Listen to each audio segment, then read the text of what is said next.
गंडक नदी में बढ़े जलस्तर पर मंत्री संजय झा ने कहा कि संसाधन विभाग अलर्ट पर है। अगले 3 दिनों तक काफी महत्वपूर्ण है, अलर्ट रहने की जरूरत है। जल संसाधन विभाग 24 घंटे मॉनिटरिंग कर रही है। उन्होंने कहा कि दरभंगा एयरपोर्ट से उड़ान भरने वालों की लोगों की संख्या कम हुई है। किराया काफी बढ़ने से लोग असमर्थ हैं।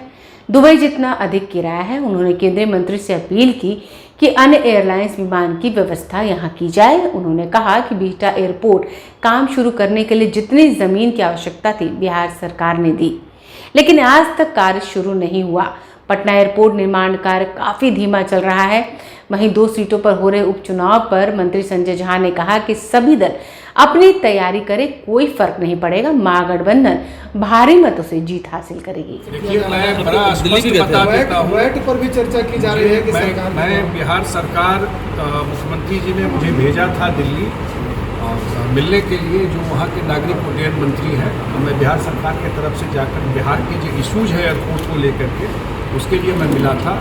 जहाँ तक दरभंगा एयरपोर्ट की बात है, वो कहा जाता है उड़ान स्कीम।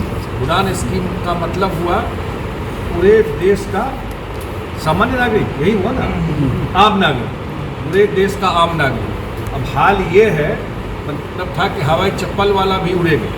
अब स्थिति ये है कि वहाँ का जो किराया है वो दिल्ली दुबई जितना किराया होता है उतना किराया दरभंगा से दिल्ली का होगा। और उसका वजह है कि वहाँ पर जो उड़ान स्कीम में स्पाइस जेट को मिला हुआ है, दिल्ली से दरभंगा, मुंबई से दरभंगा, बेंगलोर से दरभंगा, दूसरा एयरलाइन उसमें जहाज नहीं चला सकता। अब स्पाइस जेट का जितना प्लेन है उसको भारत सरकार ने आधा प्लेन उसका ग्राउंडेड कर दिया, कैपिंग कर दिया, आधे प्लेन उड़ा सकता है। उसका प्लेन में कुछ गड़बड़ी मिल गया, आप लोग देखे होंगे अखबार में। अब आधा प्लेन है, जो 3 प्लेन 4 प्लेन उड़ता था दिल्ली के लिए, 1 प्लेन हो गया। तो डिमांड सप्लाई की बात हो गई। तो मैंने आदरणीय सिंधिया जी से कहा कि मैं वहाँ प्लेन ही नहीं है, या तो स्पाइस जेट को बोलिए प्लेन दे, या दूसरा जो एयरलाइन है उसको वो टाइम स्लॉट दीजिए जो स्पाइस जेट को दिए हुए। नहीं तो वो एयरपोर्ट पर तो भारी मुश्किल है। अभी दीपावली आने वाला है, छठ आने वाला है, इतनी बड़ी संख्या में लोग आएंगे। तो वो प्लेन की संख्या अगर भारत सरकार नहीं बढ़ाती है, जो प्लेन की बढ़ाना तो दूर की बात है, जो प्लेन चल रहा था वो भी 1/3 हो गया। अब वहाँ डिमांड है। आपको पता है कि दरभंगा एयरपोर्ट देश का उड़ान स्कीम का सबसे सक्सेसफुल एयरपोर्ट है। 11 लाख लोग अभी तक ट्रैवल कर चुके हैं। इससे सक्सेसफुल एयरपोर्ट देश में दूसरा नहीं है उड़ान स्कीम में। और उस एयरपोर्ट का हाल अभी ये हो गया है, उस एयरपोर्ट पर जहाज 3 जहाज जाता था दरभंगा से दिल्ली, अब 1 जाता है। आज का भी फेयर लीजिएगा तो आपको 15,000 20,000 फेयर आपको दिखाई पड़ेगा। 12,000 15,000 फेयर हो गया। इसलिए ये हमने कहा। और दरभंगा एयरपोर्ट पर जो फैसिलिटी का है उसकी भी भारी कमी है। ये सब विषय हम लोगों ने रखा जाकर के माननीय मंत्री जी के सामने। लेकिन सबसे बड़ा इशू वो है कि जो ज़्यादा फेयर का बात है उसका सबसे बड़ा वजह वहाँ प्लेन की संख्या जो बिल्कुल कम हो गई है, और स्पाइस जेट जो आधा जहाज उसका बंद हो गया, उस वजह से ये हो गया। और भारत सरकार को मुझे कहा माननीय मंत्री जी ने कि भारत सरकार के माननीय मंत्री हैं, इमीडिएटली दिखवाते हैं और उसका कोई ना कोई सॉल्यूशन करते हैं। मैं अपेक्षा करता हूँ कि इमीडिएटली, क्योंकि अब टाइम तो निकल रहा है, दीपावली और छठ आने वाला है। नॉर्मल टाइम में भी भरती है, पूरा उत्तर बिहार के लोग वहीं उतरते हैं, सारे लोग नेपाल साइड के लोग वहाँ उतरते हैं। इमीडिएटली वहाँ या तो उसी को बोला जाए या दूसरे एयरलाइन को वो टाइम दिया जाए जो स्पाइस जेट के पास टाइम है।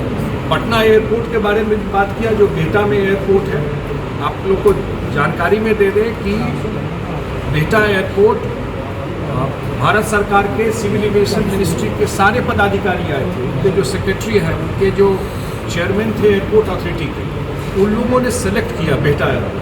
और उन लोगों ने कहा कि 108 एकड़ जमीन बिहार सरकार एक्वायर करके दे देती है तो हम लोग यहाँ एयरपोर्ट बना दें। 2 साल के अंदर 500 करोड़ रुपया खर्चा करके बिहार सरकार ने एक्वायर करके ज़मीन 2018 में दे दिया भारत सरकार ने। और 4 साल हो गया वहाँ एक ईंटा नहीं लगा। आपको पता है कि यहाँ एलिवेटेड रोड उसी के लिए बनना शुरू होने वाला है नवंबर से। तो हमने आग्रह किया माननीय मंत्री जी से कि भाई आप ही के डिपार्टमेंट ने जो ज़मीन मांगा 108 का फिगर कहाँ से आ गया। आपके डिपार्टमेंट ने कहा कि 108 एकड़ ज़मीन दे दीजिएगा तो बेहटा में हम लोग एयरपोर्ट बना देंगे, और 108 एकड़ ज़मीन एक्वायर करके हम लोग दे दिए हैं और कृपा करके, और 500 करोड़ बिहार सरकार का खर्चा भी हुआ है। इसको जल्दी से जल्दी इस एयरपोर्ट पे काम, और ज़मीन की बात कर रहे थे तो बात तो वही रही। पूर्णिया एयरपोर्ट की बात हुई। पूर्णिया एयरपोर्ट पे जो ज़मीन एक्वायर हम लोगों ने कर लिया है, हमने कहा कि हैंड ओवर, उसको ज़मीन को टेक ओवर कर लीजिए। वहाँ था कि एयरपोर्ट से हाईवे तक का कनेक्टिविटी बिहार सरकार बना दे, वो हम लोगों ने कह दिया कि एयरपोर्ट से, पूर्णिया एयरपोर्ट से हाईवे तक का कनेक्टिविटी बिहार सरकार बना देगी। 2 और एयरपोर्ट की बात थी। गया एयरपोर्ट बिल्कुल प्लेन नहीं उड़ता है, वहाँ से 1 या 2 प्लेन। वो उनसे आग्रह किया। गया एयरपोर्ट के बारे में उन्होंने कहा कि दिल्ली और मुंबई कहाँ की ज़रूरत है। वो बोले मैं रीजनल फ्लाइट जल्दी करवाता हूँ। और अंतिम में जो पटना एयरपोर्ट पे काम अभी हो रहा है, जो प्रेजेंट एयरपोर्ट है, तो पटना एयरपोर्ट पर ज़मीन जो चाहिए था बिहार सरकार एक्वायर करके दे दी, और जो काम वहाँ चल रहा है पटना एयरपोर्ट का, अभी प्रेजेंट एयरपोर्ट है, वो काम बहुत स्लो है। जिस एजेंसी को मिला हुआ है वो बैंक करप्ट है, उसके पास पैसा नहीं है जो काम कर सके।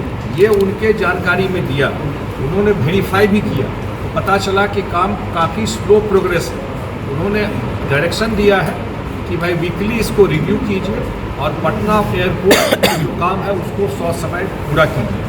अगर आपने अभी तक हमारे चैनल को सब्सक्राइब नहीं किया है तो हमारे चैनल को जल्द से जल्द सब्सक्राइब करें, लाइक करें, शेयर करें और कमेंट करें। क्या आप पत्रकारिता के क्षेत्र में अपना कैरियर बनाना चाहते हैं?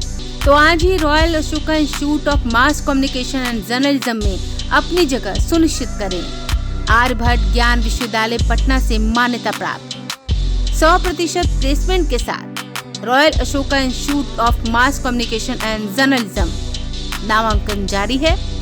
हमारा पता है DS/16 गायत्री मंदिर के समीप, कंकड़ बाग, पटना 8,20,000। आप हमें संपर्क भी कर सकते हैं। हमारा मोबाइल नंबर है 9955456126।